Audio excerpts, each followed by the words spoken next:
আরিফ জামান লিখেছেন, গীবতের গুনাহ থেকে ক্ষমা কিভাবে পাবো, গীবত থেকে থাকার উপায় কি? বেঁচে থাকার উপায় হলো, যে মজলিসে গীবত হয়, যে মানুষগুলো গীবত খুব পছন্দ করে তাদেরকে অ্যাভয়েড করেন। নিজের মুখে তালা দিতে হবে, নিজেকে নিয়ন্ত্রণ করতে হবে, কথাটাকে ভাবতে হবে কি বলছি।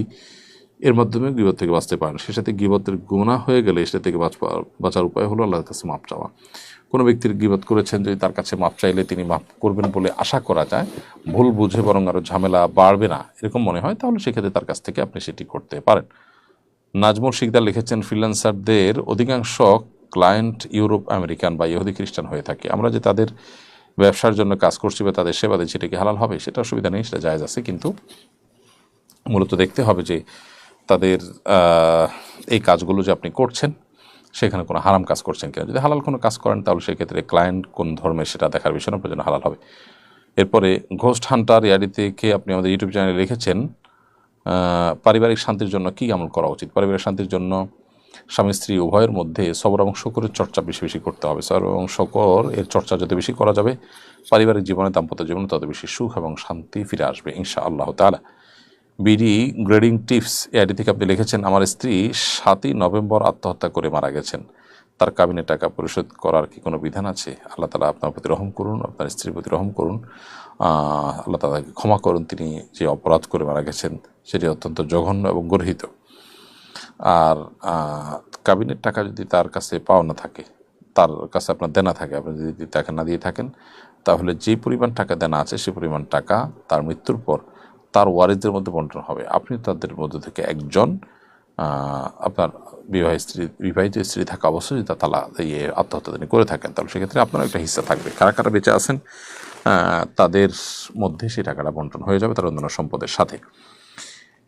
এরপরে মোহাম্মদ মিজান লিখেছেন, আমি জাহাজে চাকরি করি, জাহাজে সফরে নামাজ পড়ার নিয়ম কি?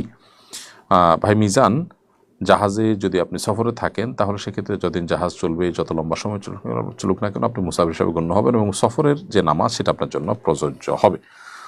আর যদি জাহাজ কোনো তীরে ভিড়ে এবং সেখানে লম্বা সময় আপনি থাকেন, তাহলে সেটা মুসাফির হিসাবে গণ্য হবে না, এবং সেটা আপনি স্থানীয় হিসাবে গণ্য হবে এবং পুরো নামাজ পড়বেন। নাইম আহমেদ 012 এআইডি থেকে আপনি লিখেছেন, ওয়াসওয়াসা থেকে বেঁচে থাকা বাঁচার উপায় দয়া করে বলবেন। ওয়াসওয়াসা থেকে বাঁচার জন্য ওয়াসওয়াসাকে পাত্তা না দেওয়াটা হলো সবচেয়ে বড় উপায়।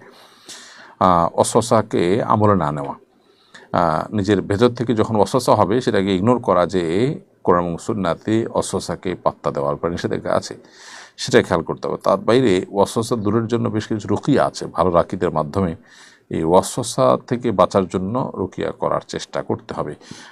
ওয়াসওয়াসার রুকিয়া লিখে সারাদিন অনলাইনে আপনি অনেক তথ্য পেয়ে যাবেন, সেগুলোর মাধ্যমে আপনি ওয়াসওয়াসা থেকে বেঁচে থাকার জন্য চেষ্টা অব্যাহত রাখতে পারেন। সাব্বির আখন্দ মুন্না আপনি লিখেছেন, আমি যে গুনাহের জন্য বারবার তওবা করতেছি, কিছুতেই সেই গুনাহ থেকে আমি বিরত থাকতে পারছি না, এক্ষেত্রে কি আমার তওবা কবুল হচ্ছে না? এটা নিশ্চিত করে বলা কঠিন কোন তওবা কবুল হচ্ছে বা কোনটা হচ্ছে না। তবে গুনাহ থেকে বেঁচে থাকতে না পারাটা, ফিরে আসতে না পারাটা এটা ভালো লক্ষণ নয়। এটা ঠিক যে বান্দা কোনো তওবা করার পর কিছুদিন টিকে থাকেন, হয়তো আবার নষ্ট হয়ে যায়, তারপর আবার তাকে তওবা করতে হয়, এই প্রচেষ্টা তাকে অব্যাহত রাখতে হবে। এবং এই জন্যই আল্লাহ সুবহানাহু ওয়া তাআলার বাচক নাম রয়েছে তাওয়াব, তিনি বারবার ক্ষমাশীল, বারবার বান্দার তওবাকে ক্ষমা করেন। বিধায় তওবা নিয়মিত করতে থাকা উচিত, কোনোভাবে শয়তান যেন আমাদেরকে নিরাশ করে না দেয়। কারণ ওয়ালা ইয়াসমির রাহিল্লাল কওমুল কাফিরুন, আল্লাহর রহমত থেকে কাফির ছাড়া কেউ নিরাশ হতে পারে না।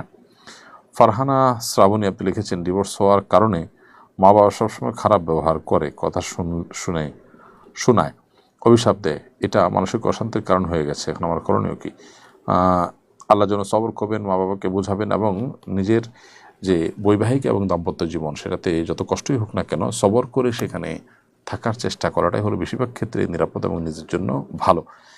কোরআন সুন্নাহ এই কথা বললে অনেক সময় আমরা সেকেলে মনে করি মেয়েদেরকে অধিকার থেকে হরণ করা হয়েছে এর মধ্য দিয়ে, তো এগুলো আমাদের ভুল। অন্য কোনোভাবে মেয়েদের অধিকার হরণ হয়ে থাকলে সেইটার বিরুদ্ধে আমাদের সোচ্চার হতে হবে, এটা ভিন্ন বিষয়। বাট এসব ক্ষেত্রে যদি আপনার ডিভোর্সের কারণে মা বাবা খারাপ আচরণ করে ইত্যাদি, খারাপ শোনায়, তাহলে সেক্ষেত্রে আপনার ধৈর্যের বাঁধ যদি ভেঙে যায়, স্বামীর সংসারে থাকার মতো কোনো উপায় না থাকে, তাহলে সেক্ষেত্রে ভিন্ন কথা। এক্ষেত্রে মা বাবার ব্যবহারে সবর করতে হবে, তাদের সাথে পাল্টা খারাপ ব্যবহার করা যাবে না, তাদেরকে দিয়ে বোঝাতে হবে তারা যেন তাদের এই আচরণ থেকে সরে আসেন, এবং নিজে প্রয়োজনে বৈধভাবে সঠিকভাবে কোনো বিবাহের পথে তিনি যাওয়ার চেষ্টা করবেন। স্বামী স্ত্রীর মধ্যকার সম্পর্ক একটু আপনার কোনো কারণে খারাপ হলেই ডিভোর্সের দিকে চলে যাওয়ার পথ যেন সুগম না হয়, এটা স্বামী স্ত্রী উভয়কে লক্ষ্য রাখতে হবে। তো মেয়েদেরকে বিশেষ করে ডিভোর্সের পর তাদেরকে তুচ্ছ-তাচ্ছিল্য করা, বাজে কথা বলা, এটা জঘন্য অপরাধ, এটা গুনাহের কথা। কোনো দোষ ছাড়াও অনেক মেয়েদের ডিভোর্স হয়, অথচ আমাদের সমাজে ডিভোর্স হলেই তাকে খারাপভাবে দেখা হয়। এটা একেবারে ভুল একটি কালচার এবং ভুল একটা কাজ।